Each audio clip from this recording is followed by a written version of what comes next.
Hello students, कैसे हैं आप लोग। आई होप आप लोगों की पढ़ाई बहुत अच्छी चल रही होगी। देखिए, आज का जो हमारा टॉपिक है उसमें हम लोग छठवीं अनुसूची के बारे में पढ़ेंगे, जिसमें कि आप लोग देख सकते हैं पहला टॉपिक जो है वो है नृजातीय संघवाद यानी कि एथनिक फेडरलिज्म। तो सबसे पहले ये जान लेते हैं कि छठवीं अनुसूची क्या है, उसके बाद हम जानेंगे नृजातीय संघवाद क्या है।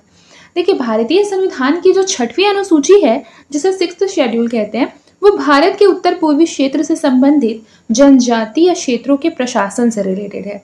यानी कि अगर बात करें तो ये किससे रिलेटेड है, ये जो है ये नॉर्थ ईस्ट का जो एरिया है, यानी ये वाला जो एरिया है वहाँ के प्रशासन से रिलेटेड, वहाँ के जनजातीय क्षेत्रों के प्रशासन से रिलेटेड है।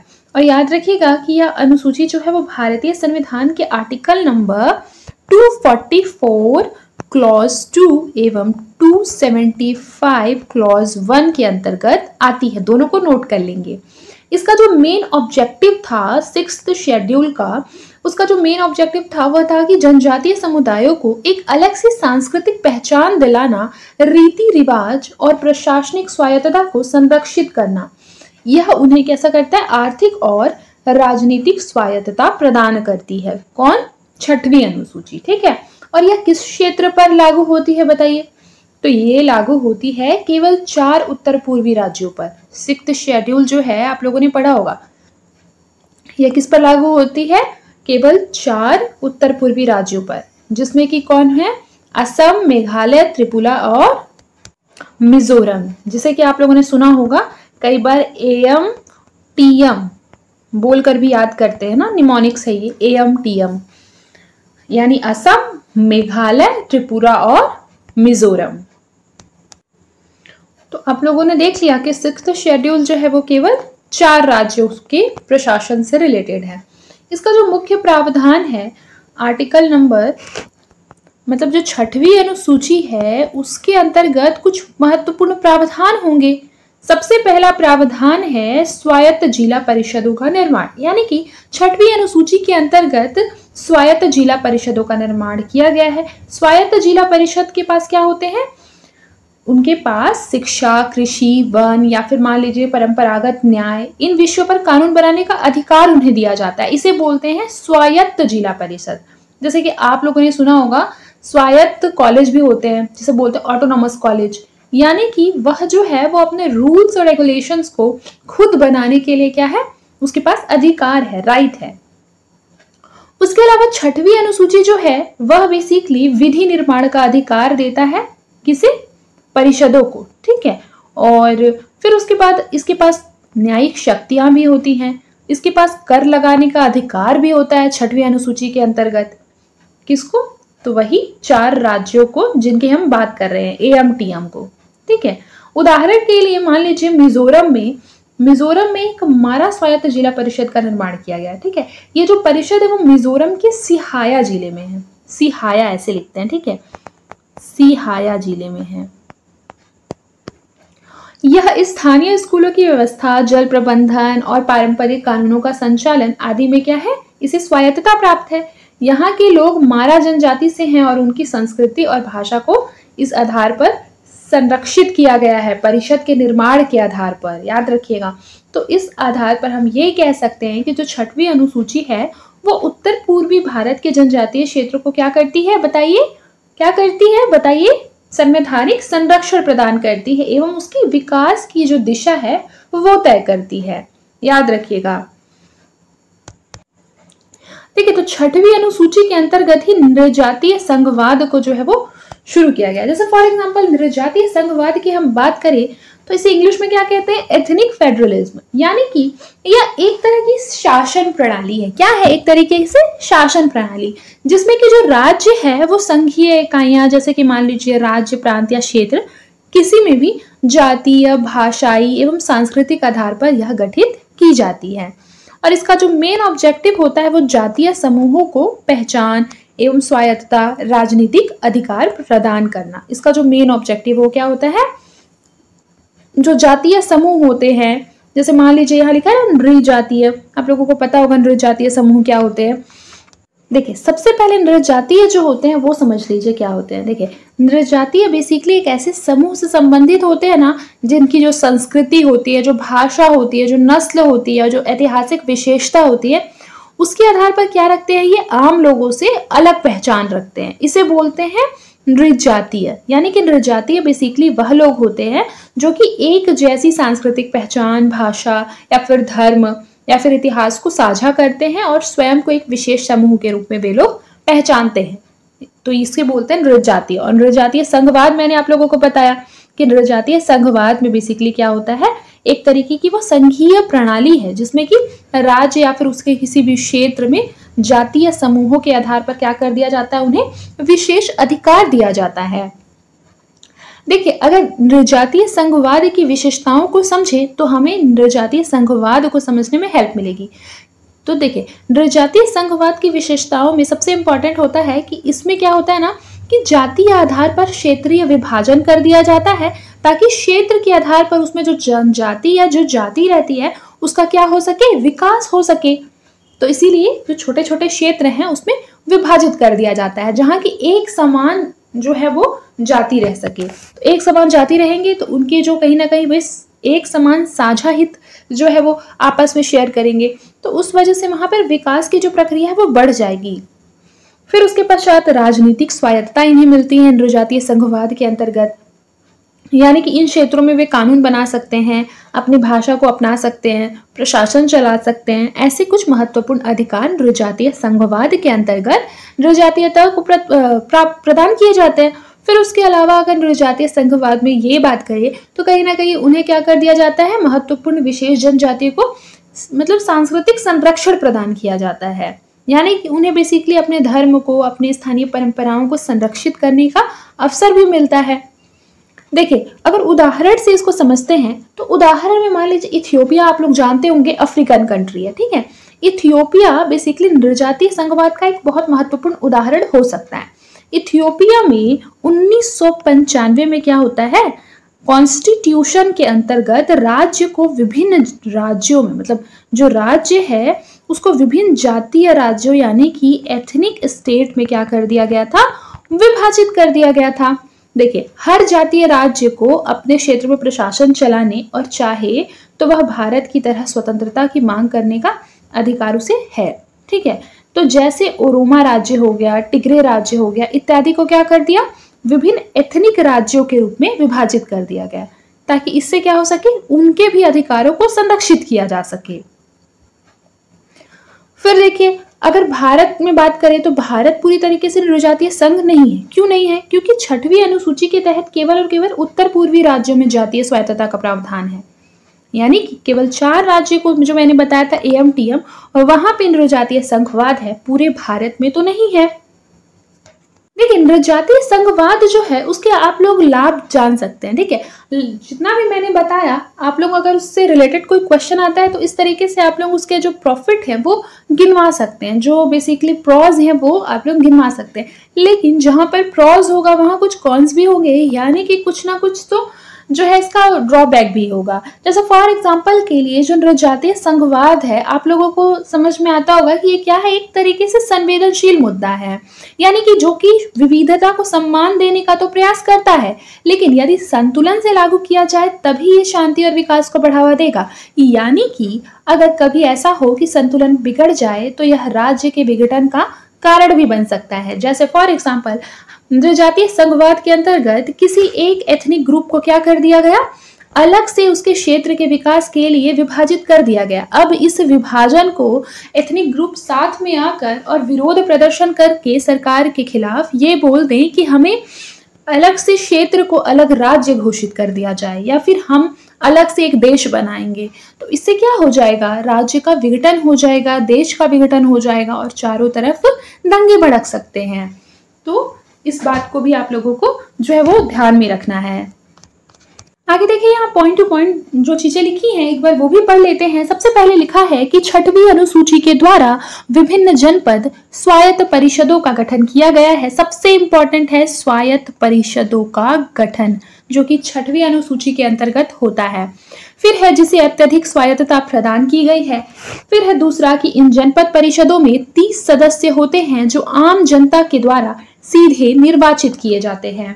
फिर देखिए 6वीं अनुसूची के अंतर्गत इन जनपद परिषदों को निम्नलिखित विषयों पर विधि के निर्माण का अधिकार होता है। क्या होता है? विधि के निर्माण का अधिकार होता है।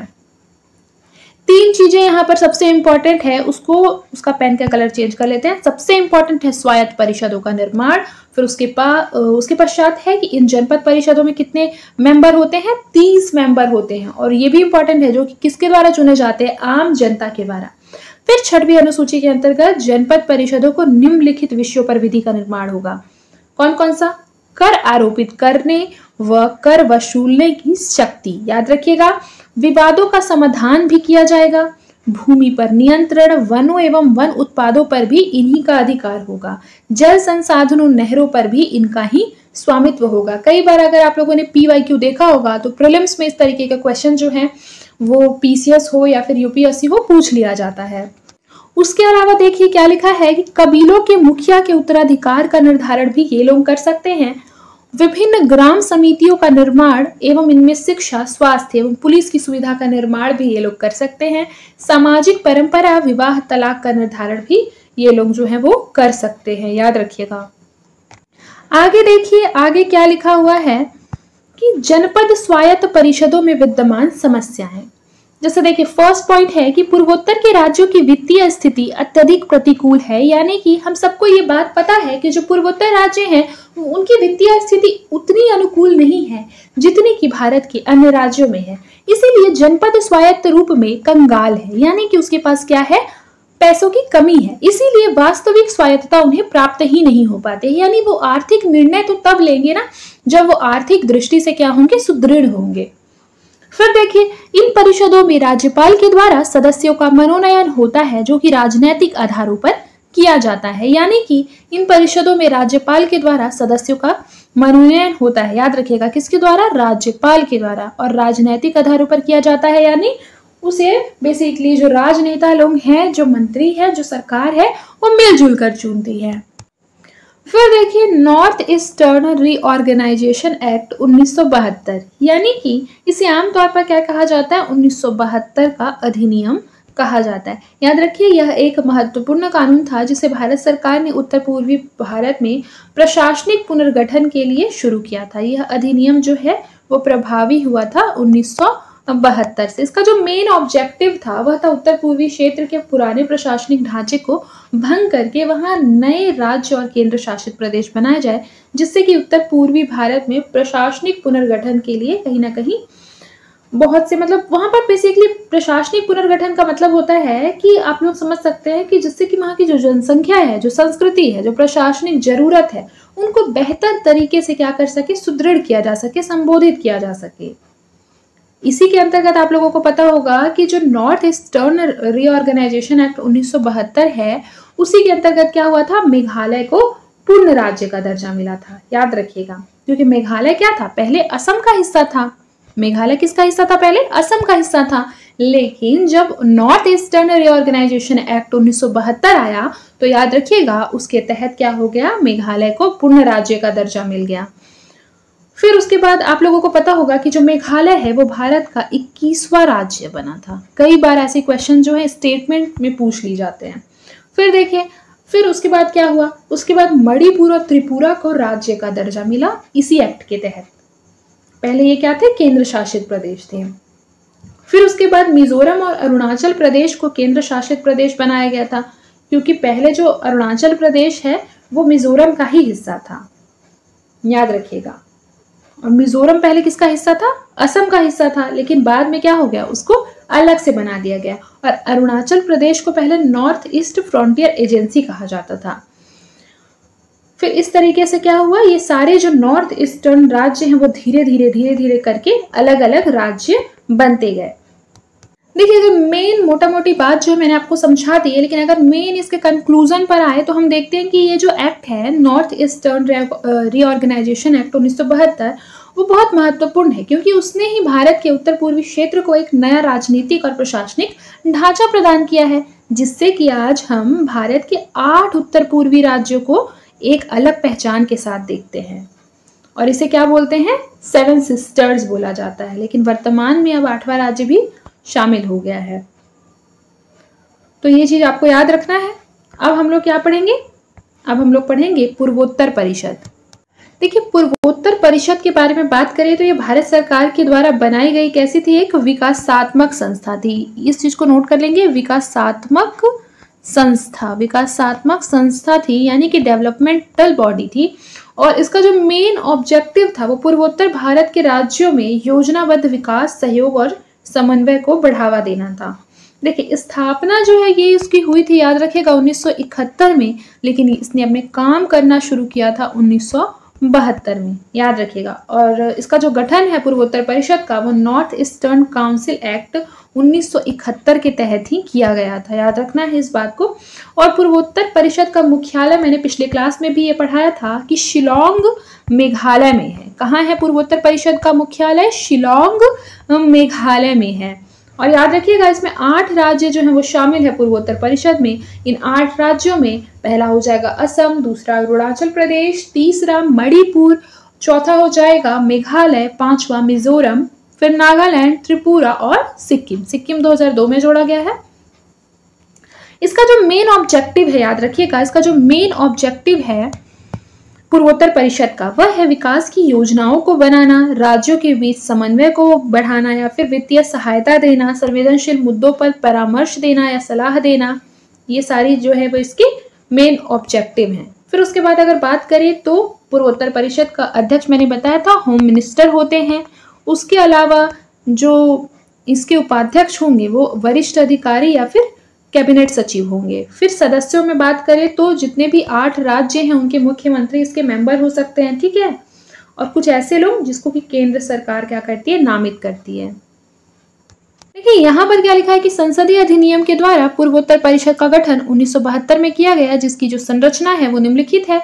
सभी राज्यों के राज्यपाल इसमें शामिल होंगे, यानी कि 8 राज्यपाल हो गए। फिर सभी राज्यों के मुख्यमंत्री इसमें शामिल होते हैं। राष्ट्रपति के द्वारा मनोनीत 3 सदस्य जो कि योजना निर्माण के विशेषज्ञ होंगे वो भी इसमें शामिल होते हैं। अब देखिए पूर्वोत्तर परिषद की भूमिका। देखिए, पूर्वोत्तर परिषद की भूमिका में देखिए, पूर्वोत्तर परिषद सहकारी संघवाद को प्रभावी बनाने का एक महत्वपूर्ण माध्यम है।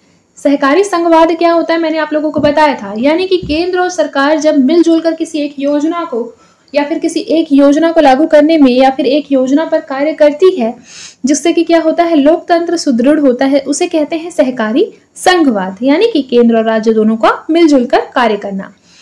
फिर देखिए लिखा है कि जिसके द्वारा 8 राज्यों के बीच संघ एवं राज्यों के बीच सहयोग को बढ़ावा दिया जाता है।